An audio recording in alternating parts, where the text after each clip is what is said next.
Hi welcome to my mini vlog. ಎಲ್ಲರಿಗೂ happy Dasara.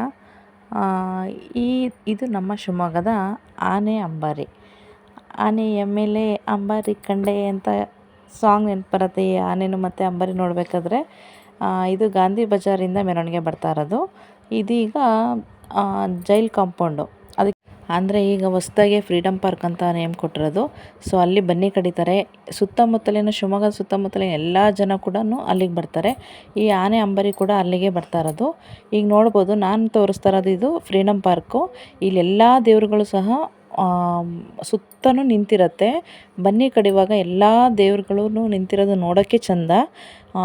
ಈ ಸರಿ ಮಾತ್ರ ತುಂಬಾ ಜನ ಇದ್ದಾರೆ ಅಂತ ಅನ್ಬೋದು. ಏನೂ ಗೊತ್ತಿಲ್ಲ, ಅಷ್ಟು ಜನ ಇದ್ದರು. ಯಾವಾಗಲೂ ಪ್ರತಿ ವರ್ಷಕ್ಕಿಂತನೂ ಈ ಸರಿ ನಮ್ಮ ಶಿವಮೊಗ್ಗದಲ್ಲಿ ಫ್ರೀಡಮ್ ಪಾರ್ಕಲ್ಲಿ ತುಂಬಾ ಜನ ಇದ್ದರು. ನಾವು ಕೂಡ ಬೇಗನೆ ಬಂದ್ವಿ. ಬಟ್ ನಾವು ಬೇಗ ಬಂದಿರೋದ್ರಿಂದ ಮುಂದೆನೇ ನಿಂತ್ಕೊಂಡ್ವಿ. ಬನ್ನಿ ಮಂಟಪದ ಪಕ್ಕದಲ್ಲೇ ನಮಗೆ ಜಾಗ ಸಿಕ್ತು. ಸೊ ಆಮೇಲೆ ಹಿಂದೆ ತಿರುಗಿ ನೋಡಿದ್ರೆ ನಮಗೆ ಅಷ್ಟು ಜನ ಇದ್ದರು. ಇದು ನೋಡಿ, ಅಂಬಾರಿ ಹೊತ್ಕೊಬಂದಿದ್ದು ಆನೆ. ಆ ಆನೆ ಹೆಸರು ಸಾಗರ್ ಅಂತ. ಅದರದ್ದು ಫೋಟೋ ಫ್ರೇಮ್ ಮಾಡಿ ಎಲ್ಲ ಕಡೆನೂ ತೋರಿಸ್ತಾ ಇದ್ರು. ತುಂಬಾ ಚೆನ್ನಾಗಿತ್ತು ಅನ್ಬೋದು. ನಾವು ಕೂಡ ಅಲ್ಲಿ ಸೆಲ್ಫಿ ಎಲ್ಲ ತಗೊಂಡ್ವಿ, ನಾನು ನನ್ನ ಮಕ್ಕಳು ಕೂಡ. ಅಷ್ಟೊತ್ತಿಗೆ ತಹಶೀಲ್ದಾರ್ ಬರೋದು ಸ್ವಲ್ಪ ಲೇಟ್ ಆಯಿತು. ಬಟ್ ಆ ಟೈಮಿಂಗ್ಸು ಅವ್ರು ಹೇಳಿರ್ತಾರಲ್ಲ, ಆ ಟೈಮಿಂಗ್ಸಿಗೆ ಕಡಿಬೇಕು ಅಂತ ಅಂದ್ಬಿಟ್ಟು ಅವರು ಕೂಡ ಅದೇ ಕ್ಷಣಕ್ಕೆ ಬಂದರು. ನಾವು ಕೂಡ ಅದಕ್ಕೋಸ್ಕರನೇ ತುಂಬ ಕಾಯ್ತಾ ಇದ್ವಿ. ಬನ್ನಿ ಕಡಿಯೋದನ್ನು ನೋಡೋದೇ ಒಂದು ಅದ್ಭುತ ಅನ್ಬೋದು.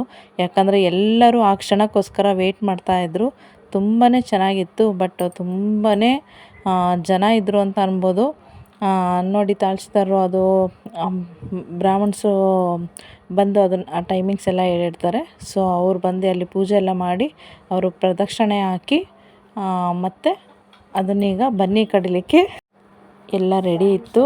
ಸೊ ಈಗ ಬನ್ನಿ ಕಡಿಲಿಕ್ಕೋಸ್ಕರ ಅವರನ್ನು ಕೂಡ ರೆಡಿ ಮಾಡಿಕೊಂಡ್ರು ಎಲ್ಲನೂ. ಇಲ್ಲಂತೂ ತುಂಬಾ ಜನ ಆ ಸ್ಟೇಜ್ ಮೇಲೆ ಎಲ್ಲ ಶಾಸಕರು ಕೂಡ ಫುಲ್ಲು ತುಂಬ್ಕೊಂಬಿಟ್ಟಿದ್ರು. ಯಾರಿಗೂ ಕಾಣಿಸ್ತಿರ್ಲಿಲ್ಲ. ಸೊ ಎಲ್ಲರೂ ಕೂಡ ಬೈತಾ ಇದ್ದರು, ಎಲ್ಲರೂ ಕೆಳಗಿಳಿರಿ ಅಂತ ಅಂದ್ಬಿಟ್ಟು. ಲಾಸ್ಟು ಇದರಲ್ಲಿ ಎಲ್ಲ ಬಂದು ಸ್ವಲ್ಪ ಕೆಳಗೆ ನಿಂತ್ಕೊಂಡ್ರು. ಬಟ್ ಬನ್ನಿ ಕಡಿವಾಗಂತೂ ಅಷ್ಟು ಜನ ನೂಕಿ ಇದು ಮಾಡ್ತಾಯಿದ್ರು ಅಂತ ಅನ್ಬೋದು.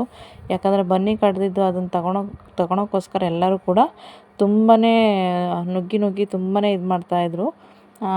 ಬಟ್ ನಾನು ಹೇಳೋದು ಏನಪ್ಪ ಅಂತ ಅಂದರೆ, ಏನೋ ಪ್ರಸಾದ ಸಿಗುತ್ತೆ, ಬಟ್ ಸಿಗಲಿಲ್ಲ ಅಂದ್ರೂ ಕೂಡ ಅದೇ ಬೇಕು ಅಂತ ಏನಿಲ್ಲ.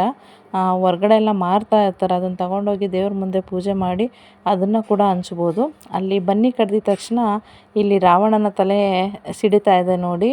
ಅಲ್ಲಿ ಫುಲ್ಲು ಪಟಾಕಿ ಸೌಂಡು. ಎಲ್ಲರ ಗಮನನೂ ಬನ್ನಿ ಕಡ್ದಿದ ತಕ್ಷಣವೇ ಎಲ್ಲ ರೊಟೇಟ್ ಆದರು, ಆ ಕಡೆ ತಿರುಗಿದ್ರು ರಾವಣನ ನೋಡಲಿಕ್ಕೋಸ್ಕರ. ನಾವು ಕನ್ನಡ ವಿಷಯ ಸೃಜಕರನ್ನು ಬೆಂಬಲಿಸಿದಾಗ ನಾವು ಕೇವಲ ವ್ಯಕ್ತಿಗಳನ್ನು ಉತ್ತೇಜಿಸುವುದಲ್ಲ, ನಮ್ಮ ಭಾಷೆ, ಸಂಸ್ಕೃತಿ ಮತ್ತು ಸೃಜನಶೀಲತೆಯನ್ನು ಮುಂದಿನ ಪೀಳಿಗೆಗೆ ಉಳಿಸುತ್ತಿದ್ದೇವೆ.